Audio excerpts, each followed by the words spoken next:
Hi అండి. ఈరోజు chicken curry చేసుకుందాం. దీనికి చికెన్ అయితే శుభ్రంగా వాష్ చేసుకోవాలి. 2 టైమ్స్ అయితే చికెన్ క్లీన్‌గా అయ్యేంత వరకు వాష్ చేసుకోండి. టమాటాలు, పచ్చిమిర్చి, ఉల్లిపాయలు అయితే చిన్న చిన్న ముక్కలుగా కట్ చేసుకోవాలి. నెక్స్ట్ బాన్ పెట్టుకొని ప్యాన్‌లో ఆయిల్ అనేది బాగా హీట్ అయిన తర్వాత ఆనియన్స్ వేసి అది కొంచెం కలర్ చేంజ్ అయిన తర్వాత నేను అందులో కందనకాయలు వేస్తున్నాను. ఒక 2 వచ్చినాయండి. అది డైరెక్ట్‌గా వేస్తే ఉడకదు కాబట్టి కొంచెం ఆయిల్‌లో ఫ్రై చేసి వేస్తున్నాను. నెక్స్ట్ అందులో టమాటాలైతే వేసుకోవాలి. టమాటాలు వేసిన తర్వాత కొద్దిగా ఉప్పు వేయండి. ఉప్పు వేయడం ద్వారా తొందరగా టమాటాలు అనేది మగ్గిపోతుంది. టమాటాలు అదంతా బాగా కలిపి మూత పెట్టి ఒక 5 నిమిషాలు అయితే మగ్గించుకోవాలి. 5 నిమిషాల్లో టమాటాలు అయితే చక్కగా మగ్గిపోతుంది. ఫ్రెష్‌గా దంచిన అల్లం వెల్లుల్లి పేస్ట్ అయితే వేసి బాగా కలిపి పచ్చివాసన పోయేంత వరకు వేయించుకున్న తర్వాత మనం ముందుగా వాష్ చేసుకున్న చికెన్ అంతా అన్నిటిని దాంట్లో వేసుకోవాలి.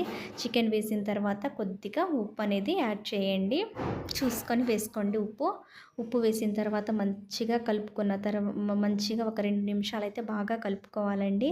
ఆయిల్ అదంతా బాగా మసాలా అనేది బాగా పట్టిన తర్వాత మూత పెట్టి మగ్గించుకోండి. తర్వాత ఒక 50% మగ్గిన తర్వాత బాగా కలుపుకోవాలి.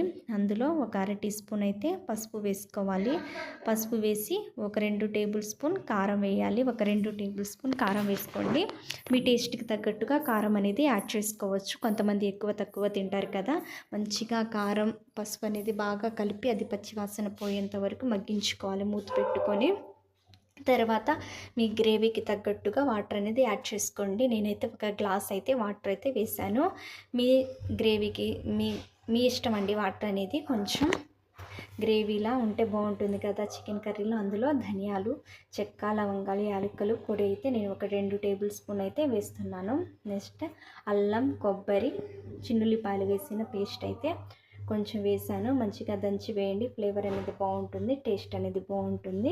బాగా కలిపిన తర్వాత ఒక టేబుల్ స్పూన్ చికెన్ మసాలా, కొద్దిగా కరివేపాకు, కొత్తిమీర ఉంటే కొత్తిమీర కూడా యాడ్ చేయండి. మన చికెన్ కర్రీ అయితే రెడీ అవుతుంది. ఇది ఉడికిన తర్వాత చల్లారిన తర్వాత ఇంకొంచెం